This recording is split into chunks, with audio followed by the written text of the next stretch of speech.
today's video. So ayan, papakita ko sa inyo ngayon yung ginagawa namin ni nanay. So ayan, dahil hindi kami nakapagsaing ngayon ng kakainin namin. So ayan, nagluto na lang kami ng bihon. Tapos nilagyan lang namin ng syempre squid ball tsaka kikiam. So ayan, nilagyan niya ng mantika at garlic. Ayan. So ayan yung mga ricados niya, guys.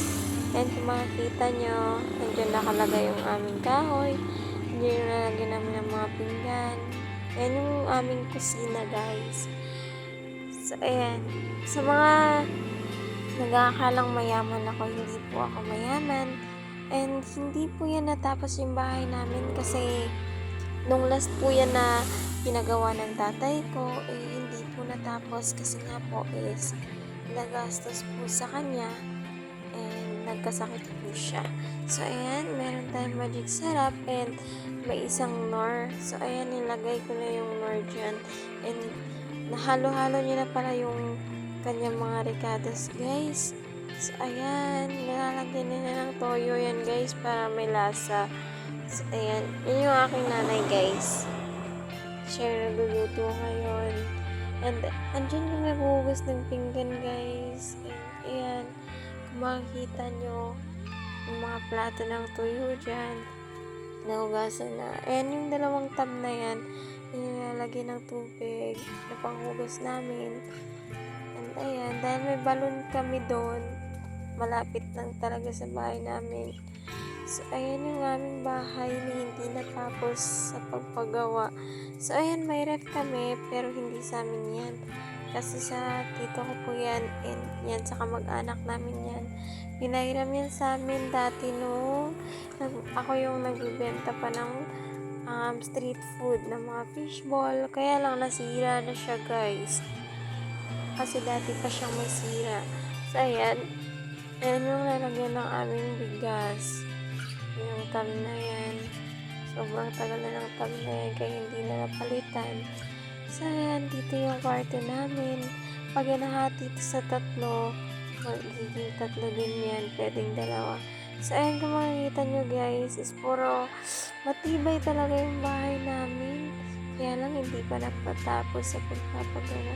So ayan, pagpasensyaan nyo na yung mga kalat dyan kasi si nanay lang at yung kapatid ko na lalaki yung nakatira dito at hindi na rin masikaso ng maayos to ng nanay ko kasi nga nagbibenta siya ng mga street foods tuwing hapon tapos busy din siya tuwing umaga. So ayan, kasi may gumagawa siya ng homemade na fishball. So ayan na yung kumukulo na and ayan, binabad lang niya sa tubig pero sabi niya dyan matigas pa din daw. Pero ayan, tinatry niya pa din na para lang matanggal sa isa-isa yan.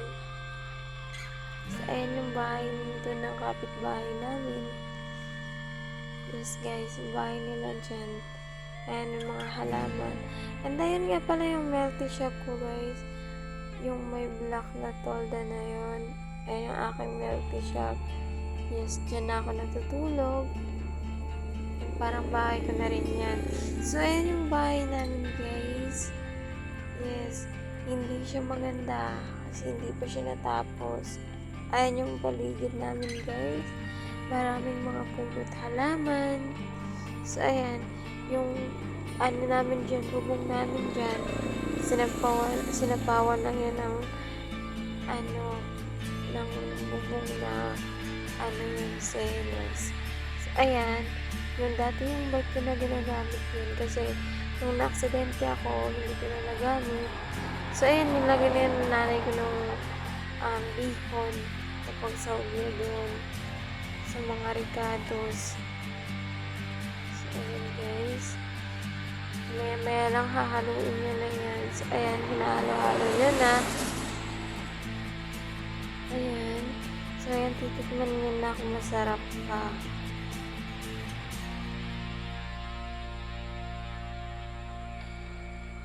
Ayan, nagsasabi pa siya din kung ano daw ba yung lasa. So, Ayan, magsasaing na ako guys. Yes, magsasaing pa lang ako. Kasi mas nauna pa naluto yung bihon na yun. Kasi pwedeng kainin yun kahit walang kanin. So, ayan. Magsasaing pa lang ako. Nilagyan ko ng tubig.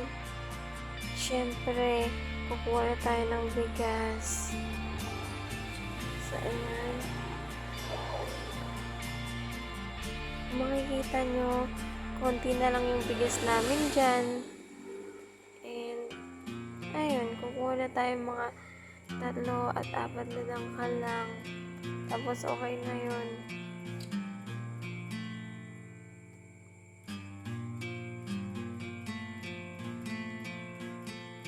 Kasi hindi na kami masyadong, minsan kumakain kami 2 sa isang araw. Kasi minsan hindi na ako kumakain sa gabi kahit may kanin, may ulam. Kasi nga parang tinatamad din ako kumain. So ayan, tatlong dangkal lang yung nilagay ko dyan. Ayan, hinugasan ko na yan. Pangalawang hugas po yan guys, yung ginawa ko dyan. Pero alam nyo na, syempre nilagay ko ulit ng tubig dyan. Hinugasan ko ulit. So ayan, yung tubig na yan is hindi din siya gaanong malinis guys. Kasi yung balon na pinagigiba namin din is siya, parang malapit siya sa mga sapa, ganyan. Parang hindi siya malinis guys kasi yung katabi ng balon na yun may tubig siya, parang kanal, ganyan. So ayan guys. So pero yung inalagay namin sa, ayan, inuwanan na ng nanay ko. Syempre kakain na din ako. Yung pinagkuha namin ng tubig dyan is syempre yung balon na hindi mo na marinis. So ayan guys, and malapit na itong matapos ng video na to. Ayan, kakain na kami ng nanay ko kasi nagutom na din ako dyan. Kumukulo na yung tiyan ko. Ayan, kwento-kwentuhan lang kami dyan. Ayan, kasi gutom na gutom ako dyan. No choice pa din ako. Masarap din naman siya guys, kahit wala siyang kanin. Nagkakwento-kwentuhan lang kami dyan. Nagtanong siya sa akin kung anong lasa. Sabi ko okay naman, masarap naman. Sabi ko sa kanya kanina, lagyan niyo pa ng konting toyo kasi medyo matamis. Kasi nalagay namin is squid ball, kikiam, tsaka chicken pinog. So ayun guys, thank you so much sa panonood.